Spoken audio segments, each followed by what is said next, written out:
Well, today's your lucky day. It's not very often I can get in the attic in the summertime and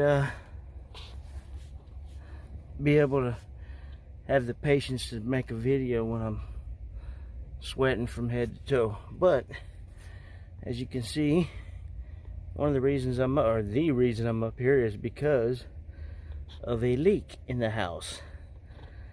Luckily, I was able to get through this attic because it's wide enough for me to walk on here, and you can see down that way.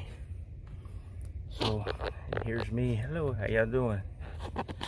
So, if you see here what happens now, this is OSB plywood, and we have a leak. Now that leak is causing more leaks down that way, but if you can see the original leak there, and then if you look at the joist, the water's running down. That's typical. What happens is people think, well, it's leaking way over here by the wall, and actually the leak's way up high. And this is a perfect example of that, so I decided I'd make an opportunity. This was a good opportunity to get this.